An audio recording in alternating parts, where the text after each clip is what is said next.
നമുക്കൊക്കെ ഏറെ പ്രിയപ്പെട്ട വിശുദ്ധയാണ് അൽഫോൻസാമ. സഹനത്തെ സ്നേഹമാക്കി ആരാധനയാക്കി മാറ്റിയവൾ.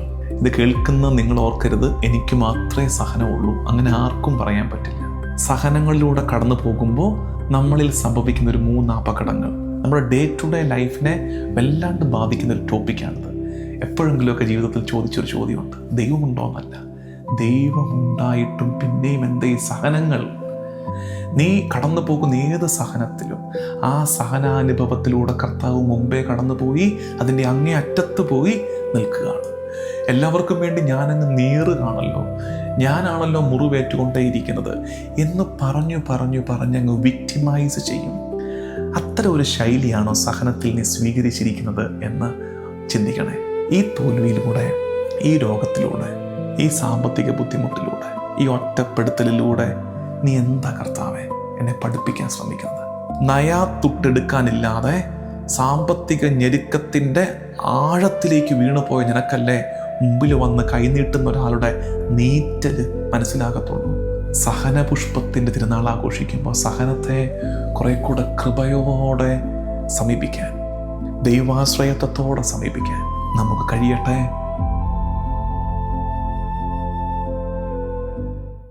ഈശോ മിശിഹായ്ക്ക് സ്തുതിയായിരിക്കട്ടെ. വിശുദ്ധ അൽഫോൻസായുടെ തിരുനാളിൻ്റെ മംഗളങ്ങൾ ഏവർക്കും സ്നേഹപൂർവ്വം നേരുന്നു. നമുക്കൊക്കെ ഏറെ പ്രിയപ്പെട്ട വിശുദ്ധയാണ് അൽഫോൻസാമ, ഭാരതത്തിൻ്റെ പ്രഥമ വിശുദ്ധ. സഹനത്തെ സ്നേഹമാക്കി ആരാധനയാക്കി മാറ്റിയവൾ.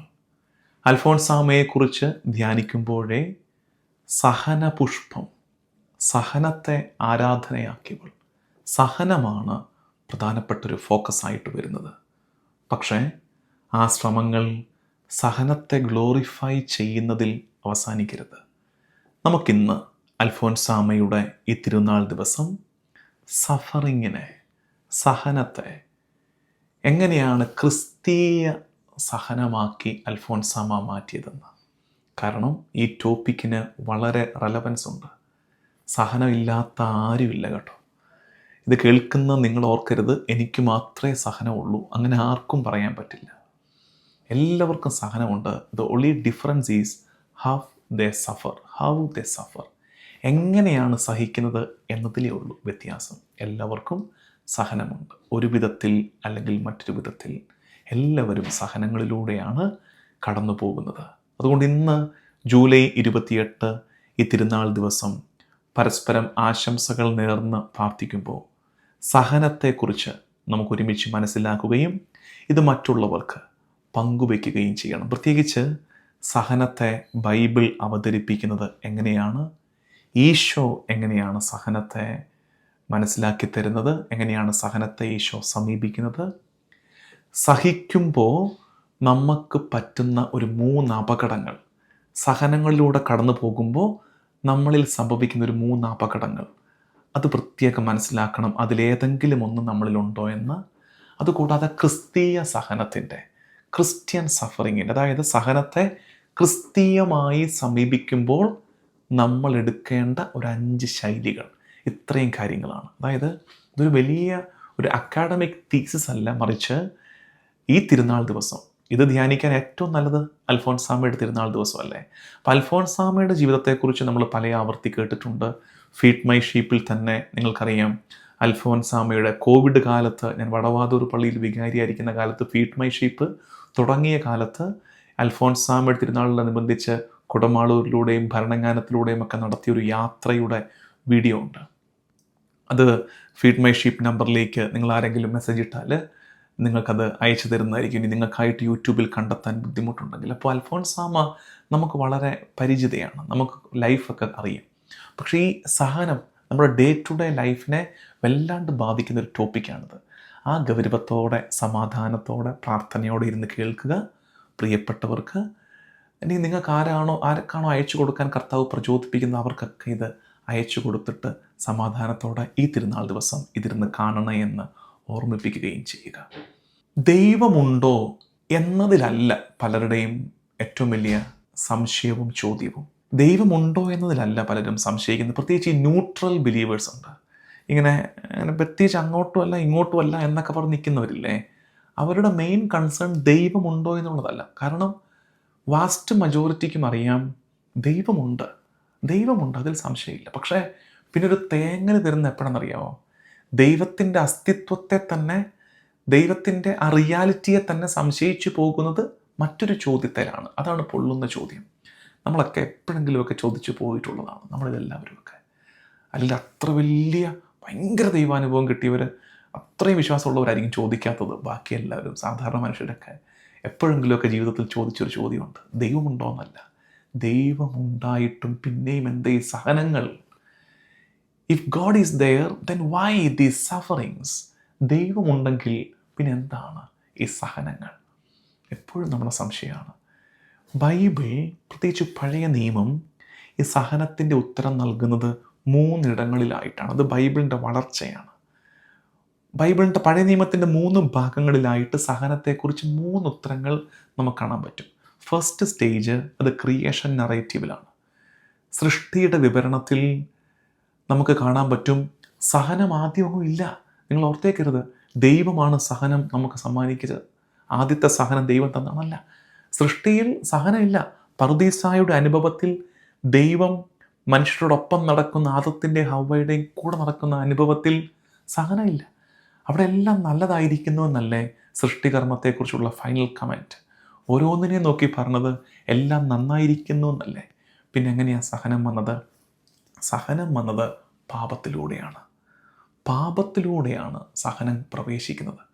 പാപഫലമായി സഹനമുണ്ടാകുന്നു, ശാരീരിക പീഡകൾ ഉണ്ടാകുന്നു, മണ്ണ് ഫലം പുറപ്പെടുവിക്കാതാകുന്നു, തങ്ങൾക്കിടയിൽ കലഹമുണ്ടാകുന്നു, അത് സഹനമായിട്ട് മാറുന്നു, അത് കൊലപാതകത്തോളം എത്തുന്നു. അങ്ങനെ സഹനം പാപത്തിലൂടെ പ്രവേശിക്കുന്നു. മനുഷ്യൻ അവൻ്റെ സ്വാതന്ത്ര്യത്തെ ദുരുപയോഗിച്ച് പാപം ചെയ്തതിലൂടെ സഹനം നമ്മുടെ ജീവിതത്തിലേക്ക് പ്രവേശിക്കുന്നതായിട്ട് ഉൽപ്പത്തി പുസ്തകത്തിൽ, അതായത് ബൈബിളിൻ്റെ ഫസ്റ്റ് സ്റ്റേജിൽ അങ്ങനെ ഒരു ഉത്തരം കാണാൻ പറ്റും. സെക്കൻഡ് സ്റ്റേജിലേക്ക് വരുമ്പോൾ ജോബിൻ്റെ പുസ്തകത്തിലാണ്. ജോബിൻ്റെ പുസ്തകത്തിൽ പ്രധാനപ്പെട്ട ചോദ്യം, നീതിമാൻ എന്തിന് സഹിക്കണം? നമ്മുടെ സംശയം, ഒരു തെറ്റും ചെയ്യാത്തവൻ എന്തിന് സഹിക്കണം? ജോബിൻ്റെ പുസ്തകം അതിനെ ഒരു രഹസ്യമായിട്ട് വെച്ചിരിക്കുകയാണ്. അതാണ് ശരിക്കും യാഥാർത്ഥ്യം. നീതിമാൻ്റെ സഹനത്തിന് ഒരു പർപ്പസ് ഉണ്ട്, അതിനൊരു ടെലയോളജി ഉണ്ട്. പക്ഷേ അത് നമുക്ക് ഗ്രഹിക്കാൻ പറ്റണമെന്നില്ല. ചില നേരത്ത് നമുക്കത് അഗ്രാഹ്യമാണ്. നീതിമാൻ എന്തിന് സഹിക്കണം? അതിൻ്റെ ഉത്തരമാണ് ജോബിൻ്റെ പുസ്തകം. അതൊരു രഹസ്യമാണ്, അത് ദൈവത്തിൻ്റെ പദ്ധതിയുടെ ഭാഗമാണ്. ചിലപ്പോൾ അത് വികാരിയസ് സഫറിങ് ആണ്, മറ്റൊരാളുടെ രക്ഷയിലേക്ക് അത് നയിക്കും. അപ്പോൾ നീതിമാൻ്റെ സഹനം അത് സെക്കൻഡ് സ്റ്റേജിൽ അവതരിപ്പിക്കുന്നു.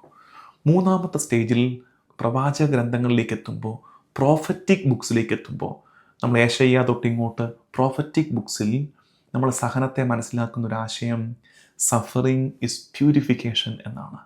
സഹനം ശുദ്ധീകരണത്തിൻ്റെ, വിശുദ്ധീകരിക്കുന്നതിൻ്റെ അനുഭവമായി ചില നേരത്തെ സഹനം അനുഭവപ്പെടും. നമ്മുടെയൊക്കെ ജീവിതത്തിലും കറക്റ്റാണ്. സഹനകാലത്താണ് നമ്മൾ കുറേയൊക്കെ വിശുദ്ധീകരിക്കപ്പെട്ടത്. ഞെരുക്കത്തിൻ്റെ കാലത്തെന്നതുപോലെ നമ്മൾ പ്രാർത്ഥിച്ച മറ്റൊരു കാലം ഉണ്ടാകണമെന്നില്ല. സഹനം നമുക്ക് വിശുദ്ധീകരണമായി, പ്യൂരിഫിക്കേഷനായിട്ട് മാറും. അപ്പോൾ പഴയ നിയമത്തിൽ 3 ഘട്ടങ്ങളിലായിട്ട് സഹനത്തെ മനസ്സിലാക്കുന്ന രീതികൾ ഇങ്ങനെയാണ്. എന്നിട്ട് നമ്മൾ ഈശോയിലേക്ക് വരികയാണ്.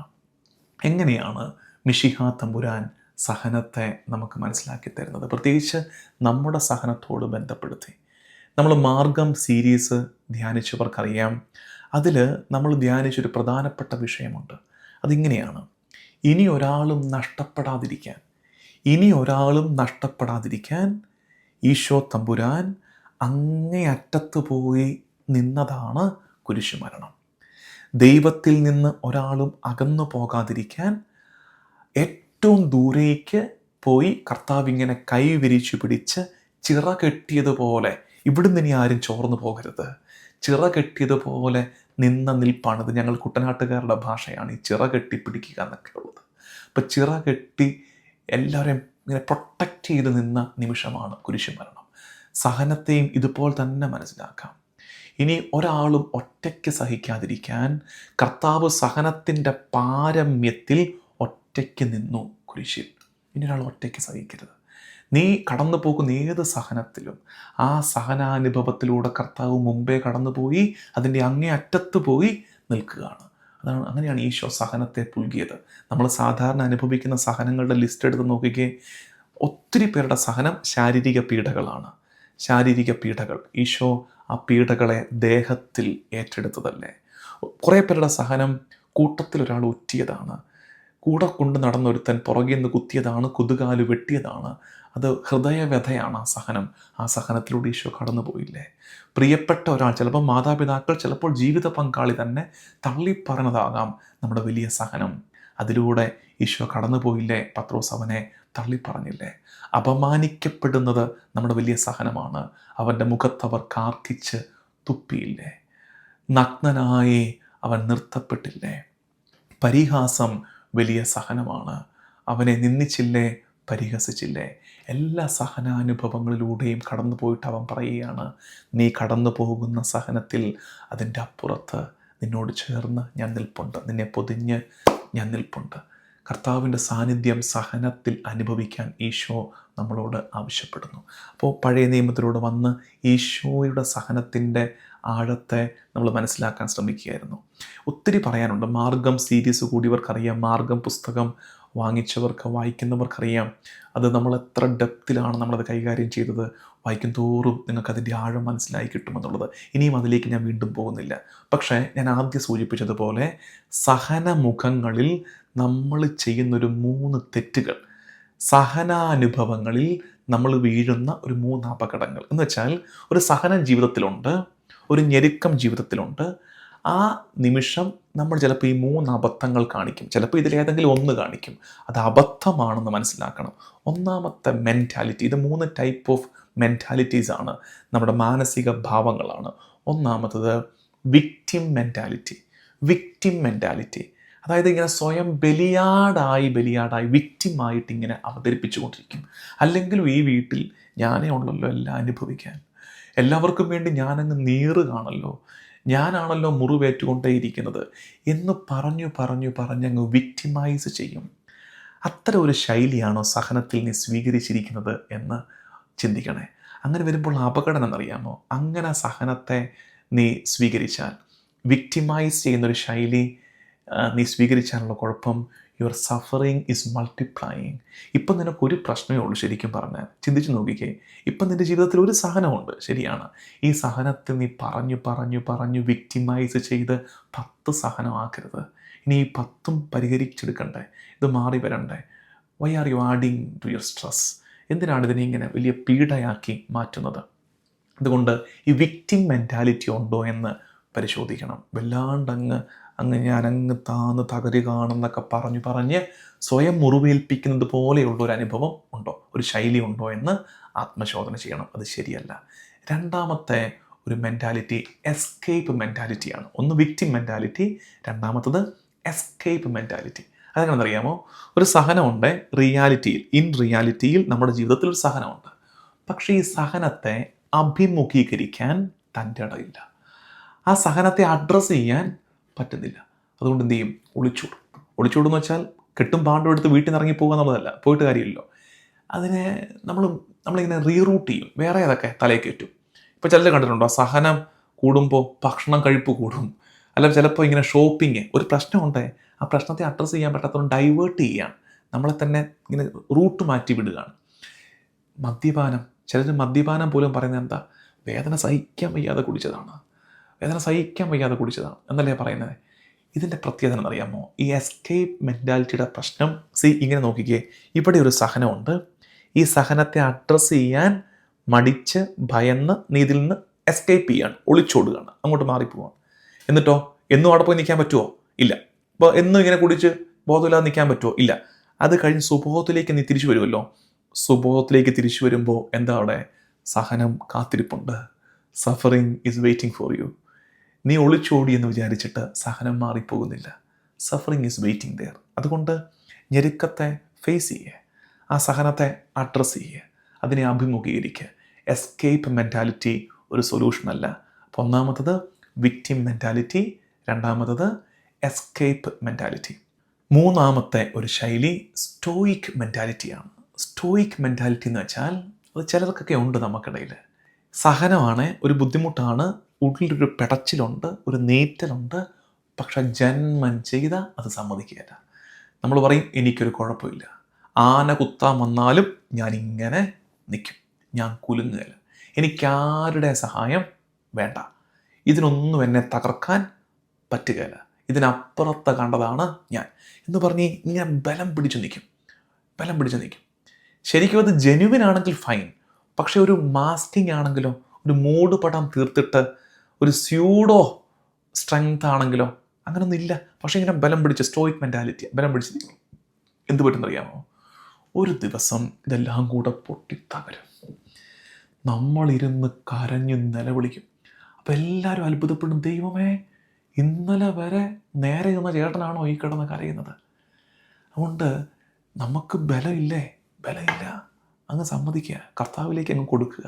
അപ്പം ഇങ്ങനെ ഒത്തിരി കിടന്ന് ഞാൻ വീഴില്ല, ഞാൻ നേരെ നിൽക്കുമെന്ന് പറഞ്ഞ് ഒത്തിരി കിടന്ന് ബലം പിടിച്ചാൽ ആ ബലം പിടുത്തം പോലും നമ്മളെ ടയേർഡാക്കും, നമ്മളെ പിന്നീട് അതിനപ്പുറത്ത് വീക്കാക്കി കളയും. അപ്പോൾ ഇതുകൊണ്ട് ഈ 3 മെൻറ്റാലിറ്റി സഹനമുഖങ്ങളിൽ നമ്മൾ എടുക്കാറുണ്ടോ എന്ന് പരിശോധിക്കണം. ഏതൊക്കെയായിരുന്നു അത്? ഒന്നാമത്തെ മെൻറ്റാലിറ്റി വിക്ടിം മെൻറ്റാലിറ്റി, വിക്ടിമൈസ് ചെയ്യുന്ന മെൻറ്റാലിറ്റി. രണ്ടാമത്തത് എസ്കേപ്പ് മെൻറ്റാലിറ്റി. മൂന്നാമത്തത് സ്റ്റോയിക് മെൻറ്റാലിറ്റി. ഇത് ഒഴിവാക്കപ്പെടേണ്ടതാണ്. ഇനി നമ്മൾ ഈ ക്രിസ്ത്യൻ സഫറിങ്, അൽഫോൻസാമയുടെ തിരുനാൾ ദിവസം സഹനത്തെ മനസ്സിലാക്കാൻ ശ്രമിക്കുകയാണ് കുറച്ചുകൂടി ആഴത്തിൽ. അപ്പോൾ അൽഫോൻസാമയുടെ ജീവിതമല്ല പറഞ്ഞു. പക്ഷേ അൽഫോൻസാമ ഈ സഹനത്തെ സ്വീകരിച്ചൊരു രീതി, അതാണ് ഈ ക്രിസ്തീയ സഹനത്തിൻ്റെ ശൈലി. ക്രിസ്തീയമായിട്ട് എങ്ങനെ സഹിക്കാം, ക്രിസ്ത്യാനി ആയതുകൊണ്ട് കിട്ടുന്ന സഹനം എന്നുള്ളതിൻ്റെ അർത്ഥം എങ്ങനെയാണ്? How can you suffer as a Christian? ക്രിസ്ത്യാനിയായിട്ട് എങ്ങനെ സഹിക്കാം? ഒരുപാട് പേര് ആഗ്രഹിക്കുന്നു, പക്ഷേ അതൊന്ന് പറഞ്ഞത്, അയ്യോ എങ്ങനെയാണ്, ഞങ്ങൾക്കൊക്കെ സഹനമുണ്ട്, അതിനകത്ത് ഞങ്ങളെല്ലാം കോമൺ, നമുക്കെല്ലാവർക്കും ആ കാര്യത്തിൽ നമുക്കെല്ലാം സന്തോഷമാണ്, എല്ലാവരും ഷെയർ ചെയ്യുന്ന എക്സ്പീരിയൻസ് ആണ് സഫറിങ്. എങ്ങനെയാണ് ക്രിസ്ത്യനായിട്ട് സഫർ ചെയ്യാൻ പറ്റുന്നത്? ഈ 5 പ്രാക്ടിക്കൽ രീതികൾ എടുത്തേക്ക്. ക്രിസ്ത്യനായിട്ട് സഫർ ചെയ്യാൻ 5 കാര്യങ്ങൾ. ഒന്നാമത്തത് അക്സെപ്റ്റ് സഫറിങ്സ്.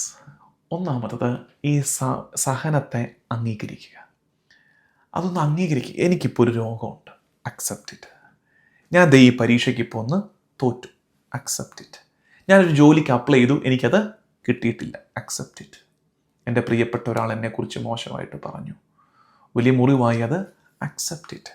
അതിനെ അങ്ങ് അംഗീകരിച്ച്. അപ്രതീക്ഷിതമായിട്ട് രോഗം വരുന്ന, ഒരു സാമ്പത്തിക ബുദ്ധിമുട്ടൊരു കടക്കെണി, അക്സെപ്റ്റ് ഇറ്റ്. ഇതാണ് റിയാലിറ്റി. ഇപ്പം ഞാൻ കടന്നു പോകുന്ന ഫേസ് ഇങ്ങനൊരു സഹനമാണ്, അക്സെപ്റ്റ് ഇറ്റ്.